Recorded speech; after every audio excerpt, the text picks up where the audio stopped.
Bapak Ibu Saudara, selamat pagi. Pembacaan firman Tuhan hari ini mulai dari Ayub 4-6.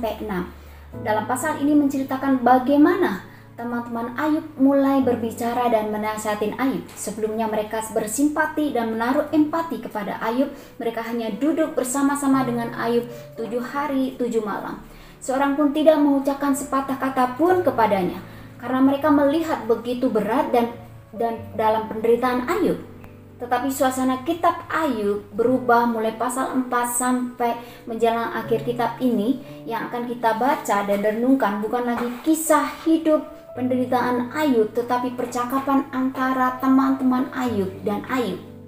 Percakapan ini bersifat teguran, bantahan, anjuran, dan berbagai perenungan teologis tentang penderitaan dan realitas hidup. Umumnya teman-teman Ayub menegaskan bahwa penderitaan adalah hukuman Allah atas dosa. Karena itu Ayub bertobat. Ayub disuruh bertobat. Sedangkan Ayub membantah hal itu sambil menunjuk pada fakta kesalehannya.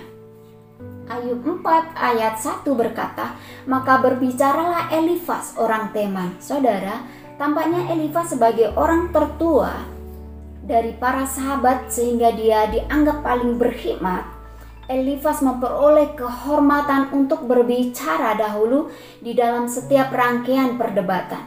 Dia menentukan arah dari nasihat para sahabat tersebut dengan mengemukakan teorinya tentang dosa dan penderitaan, lalu menggunakan teori itu pada kasus Ayub.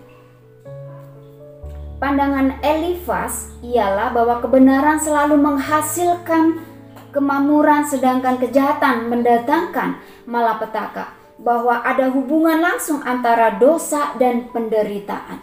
Dia membahas penderitaan Ayub terlebih dahulu, Ayub 4 ayat 2-11.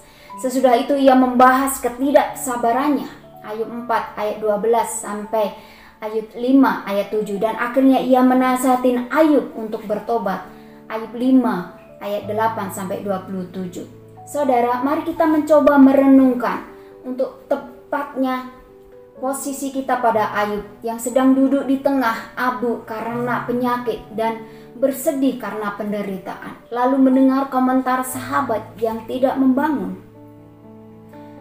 lalu mendengar komentar mereka yang tidak menguatkan tetapi malah cenderung menghakimi. Saya percaya bahwa kita mengalami pengalaman Ayub memang bisa membuat dia bertumbuh dalam pemahaman akan Allah, tetapi itu bukan tujuan utama Allah membiarkan iblis mengganggu dia. Maka nasihat Elifas adalah nasihat yang tidak efektif.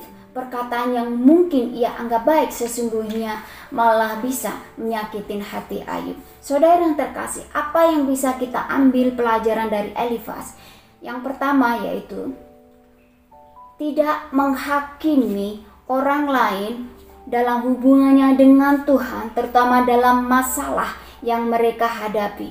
Dan yang kedua, kita juga perlu berhati-hati dalam menasihati dan menghibur orang yang sedang dalam masalah atau sedang dalam berduka. Jangan sampai kata-kata kita malah menjadi batu sandungan yang menambah perih di hati. Yang ketiga, mari kita meminta hikmat Tuhan sehingga kata-kata yang kita ucapkan jadi berkat dan membangun orang yang kita layani. Amsal 25 ayat 11 berkata, "Perkataan yang diucapkan tepat pada waktunya adalah seperti buah apel emas di pinggang perak." Amin. Tuhan Yesus memberkati.